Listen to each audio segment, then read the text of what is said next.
Welcome to Joyfully Present Motherhood Coaching. I am your coach, Samantha Ferguson, and today we are going to be talking about how to speak life over your children and what special time is.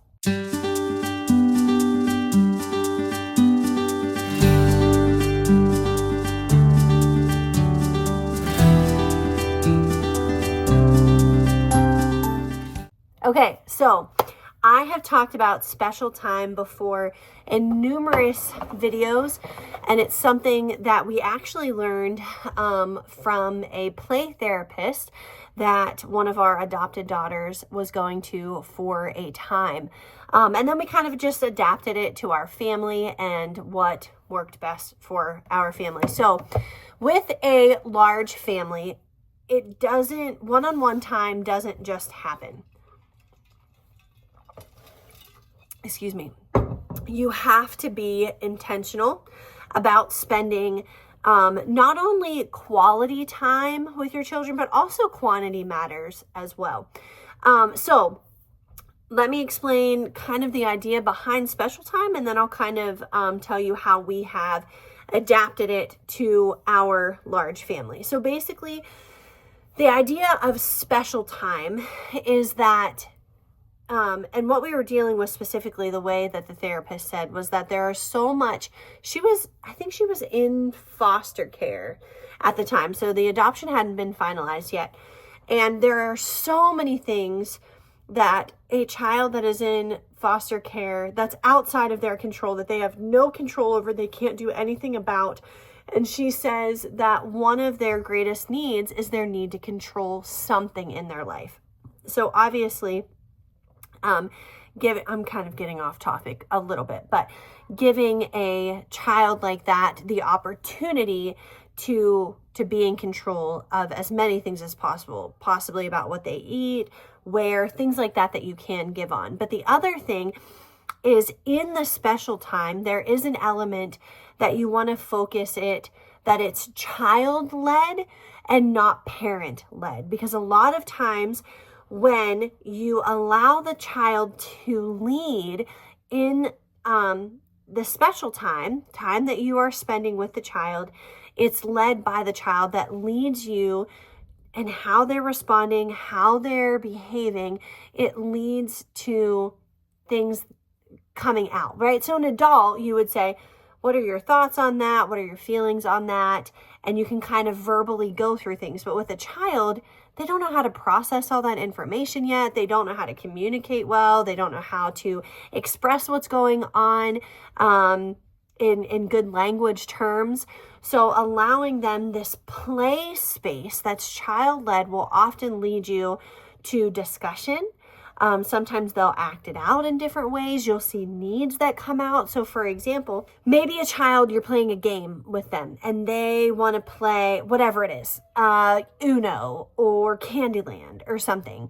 And there's rules of the game, right? On how you play. You don't put a 6 on a 5. You don't lay a green on a red. When you flip up the candy thing, like you go that many squares, that color of squares, right? You don't jump to the end. But when you allow the child to lead, maybe they start cheating and they're breaking the rules, right? So you can kind of see that they have this need to win and to either feel good about themselves or feel accepted, right? So it is child-led. Now that's more the psychological part of it, going into in depth of, healing within a child's brain and all that kind of stuff. But so a little more in depth than I was planning on going. So the idea of special time, though, is to create an environment where you allow your child to lead.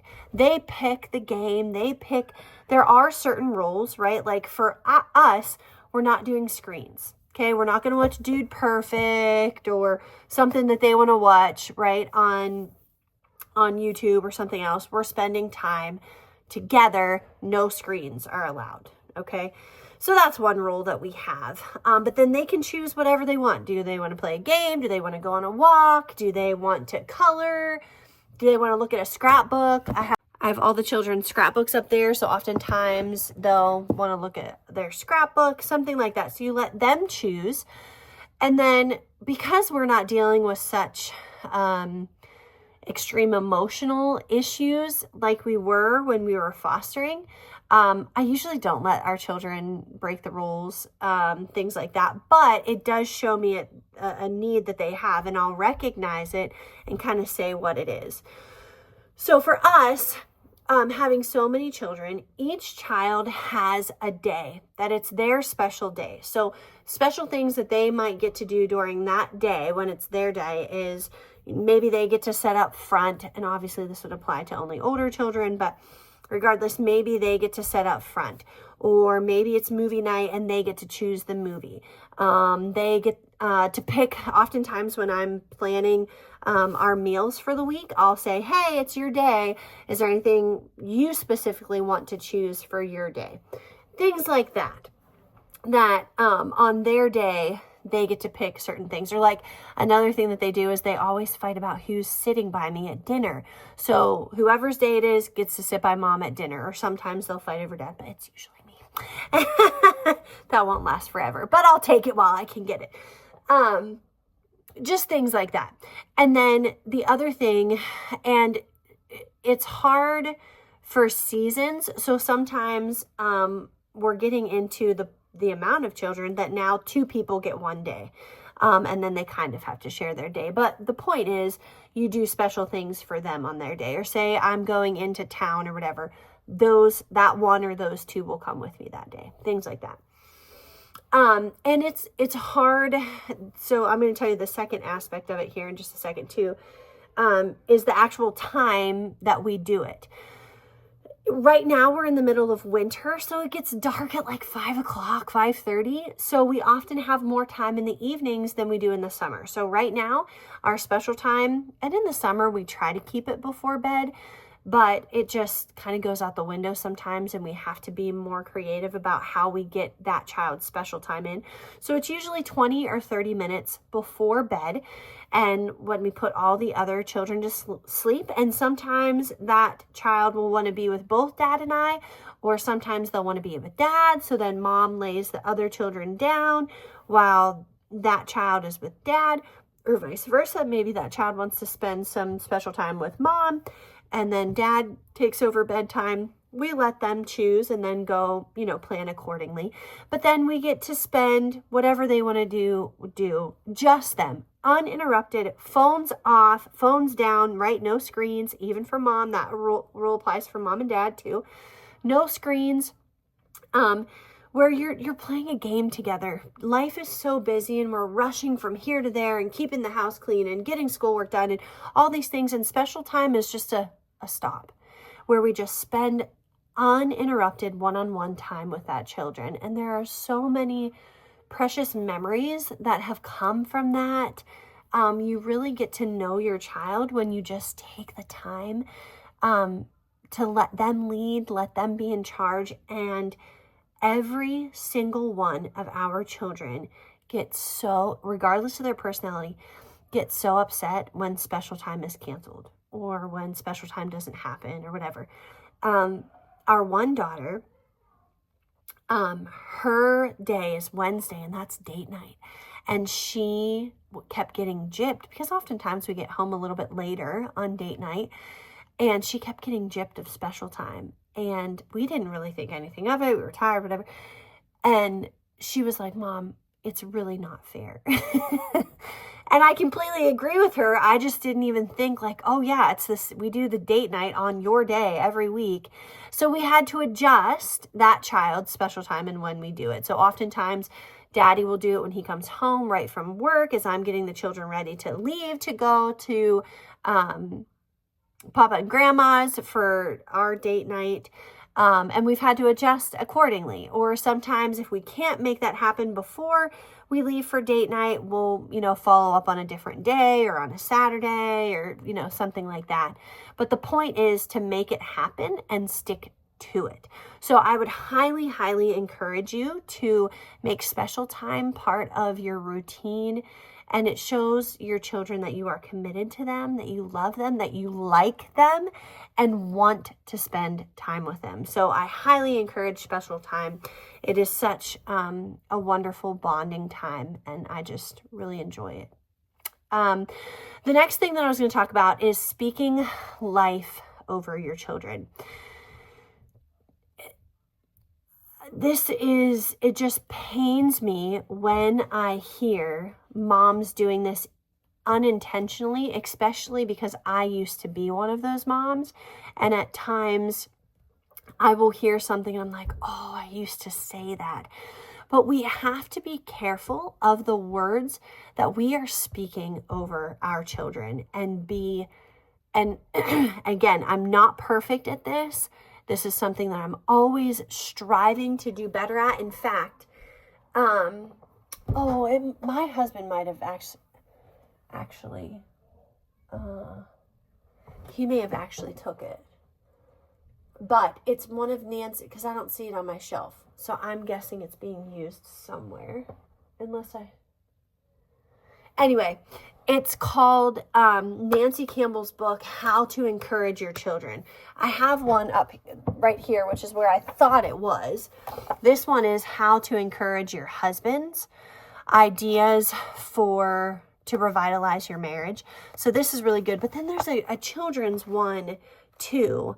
And I don't know where it's at. But anyway, that is on my to-do list, is to read this and start applying some of the things, not in the husband one, but I'd like to do the husband one too, but specifically in the child one. And I'm thinking my husband had it because I know, he was thinking about that. So anyway, so I'm always learning and wanting to get better. And I'm talking to myself as I'm, putting out this video of how to encourage our children and speaking life over them. And some people dismiss me and say, oh, it's not that big of a deal. It's not really what I meant or whatever. I bet you have heard some things that weren't intent for you to take them that way, but you did anyway, and it was hurtful. So, and again, we have to own how we react. We can't blame others for our feelings because we choose how to react. However, help a brother out, help your children out, and make sure that you are careful with your words. So some things that I have flippantly said in the past, and I've heard other moms say, is things like, oh my gosh, you're driving me crazy. Is that child really driving you crazy? And even if they are, do you really want to speak that over them? No, you don't want them to feel that way. Mom's in the loony bin because of me. No, okay? You could say, when you throw your socks on the floor, I get upset when you throw your socks on the floor. Okay, that's expressing yourself to them in an appropriate way, okay? When you leave the trash on the garage floor and the dogs chew it all up for the 5th time this week, I get frustrated with you. Okay, so then you can work through those things versus just casting that broad statement of, oh my gosh, you're driving me crazy. Don't do that. Or I'll hear moms say things like, at the end of summer, oh, I can't wait for school to start back. You're saying that you don't want to be with your children. It's hurtful, and they hear that. Or I could never homeschool my children. I could never spend that much time with them. That would just, I just could not. Are you hearing that? What if it was the opposite? Okay, and maybe you're not saying those things to be hurtful, but your words are powerful. God tells us that there is life and death in the tongue, in our words. He literally spoke the world into existence. Your words hold so much power, okay? So maybe you didn't mean it that way, but don't say that, okay? So what if your children were like, oh, thank God mom sends me to school because I could not spend all that time with her. That would be hurtful to you. That would make you sad that your child didn't want to be homeschooled because they didn't want to be around you all day.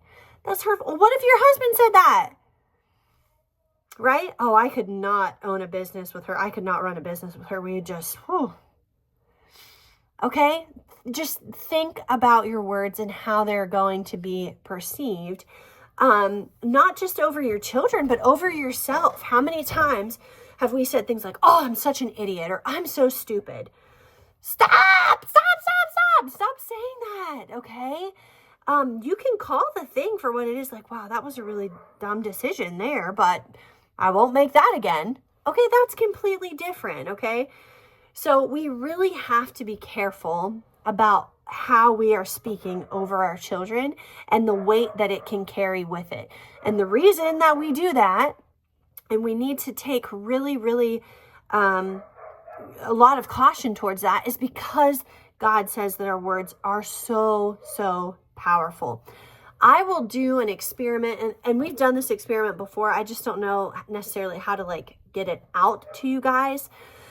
I struggle with like compilation videos, because if I can just sit down and give you a lecture, it goes super fast and it's quick editing. But when it's something that like I have to remember to do each day and then put the video together, it just is difficult. But it's so powerful, and I should do this. And I've talked about it before, but your words literally have the power of life and death. Why? Because God says so. There are so many examples about how powerful your words are. Little old ladies talk to their plants, and their plants do better because they're speaking life over them. Science always backs up scripture, guys.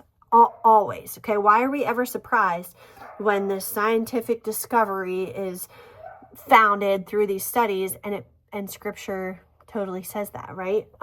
Water molecules have been changed based on the type of music that has been played to them. There's all kinds of plant studies out there about how somebody is speaking to that plant and how it thrives or it dies. One experiment we've done in our home is 2 jars of rice. One we speak life over and positive, encouraging things, and the other we're like, oh, you're disgusting and nasty. This one starts to mold. It's so insane. I need to do a video on it because it's such a cool experience. But my point in this video is your words hold power, and you really need to focus as a mom on what words you're saying, first of all, and making sure that they're not negative. But on the flip side of that, my goodness, how much power do we as mothers hold that God has given us when we can take those words and be like, you are so powerful. You are so strong. I saw the way that you did that. Man, God has big plans for you. What a difference, right? I'm so sad to see summer come to an end because I don't get to spend as much time with you. Our words literally can speak life into our children. You are so creative. You are so kind. Wow. Right? So speak word, not only don't speak death over your children. We talked about that at the beginning, but speak life over them. I need to do another video on this too. I have created, again, Nancy Campbell gets the credit for this. I changed the words to lullabies. She suggests doing this, and what I've heard her say it on numerous times on her podcast and all kinds of things. I just never took the time to do it. So on the way home from one of her retreats that we went to in Florida, I just took the time to do it. And I got everybody's. I know you guys have seen me talk about all my children's prayer journals, but in the front, I just took time to choose a lullaby tune and speak life that I want over them. Okay. So for example, I'll just do JD's. His is Down by the Station. Okay. JD, you're awesome, a leader for your brothers, courageously modeling a life lived for the Lord. Your hard work and passion will make you successful, and always remember to glorify God. So I just picked a lullaby, put attributes and things that I wanted to speak over the children. And I don't do this every night. I should, as part of our special time and bedtime routine. But I sing it to them as they go to sleep. Obviously, with my younger ones, I do it more just because I'm rocking them to sleep. And as they get older, I'm not like spending as much cuddly time with them before bed. But Kyler, let me think of his. His is, "You Are My Sunshine." I love you, Kyler, my dark-haired fourth boy. You are so strong and firm in the Lord. You are so precious, my dear sweet Kyler. I'll love you all my days. Right? So you get the point, okay? So I, again, just took time to do that, and it has become such a special thing. And get this, because, so for example, all of our boys are in the same room, okay? And which now they all sleep in the same bed too, which is completely ridiculous. But anyway, they're like just going through this thing that they just want to sleep together. So I'm like, whatever. There's like 4 awesome bunk beds and they all choose to sleep together. It's completely ridiculous. But anyway, it's great because it means that they like each other. But because I have been consistent in singing their songs to them, they now know each other's lullabies, and they will sing. Like, I've went in and I've seen my oldest son singing the youngest son's lullaby to him. Oh, sweet Jesus, I'm doing some things right. Thank you. But it's just such a sweet thing. If you have older children, you can still do this. You don't have to rock them to sleep, right, or whatever, but you can still speak those things over them. You could give it to them as a gift, like make up this really nice poster and frame it or whatever. It's so special when your children know that you love them and that you're putting time and thought into them. There's nothing more important. There's only 2 things that will last forever: God and His Word, and relationships. And pouring ourselves. Yes, we have to work. Yes, we have to do all the things. I hear you. I'm right there with you. But this is what's going to matter. Your marriage is going to matter, and how you pour into your husband, your children matter, which is exactly why I'm wrapping up this video, because I want to get to supper. Look at you. I want to get to supper. What is that? What is that? What is it? Ooh. Say it. Water. Water! Good job! Good job. So, I'm going to go spend some time with my family. Are you getting it? That's a huge straw. It's like sucking through a fire hose. Try that. Oh, there we go. Success. Success. Were you so thirsty? Whew. So thirsty. So they are what matters. Put time into them. Spend time with them because they're so special. So I hope this encouraged you. Speak life over your children. And what was the other thing? Oh, do special time. Tally, can you say bye? Say we'll see you next time on Monday Motivation. Bye-bye.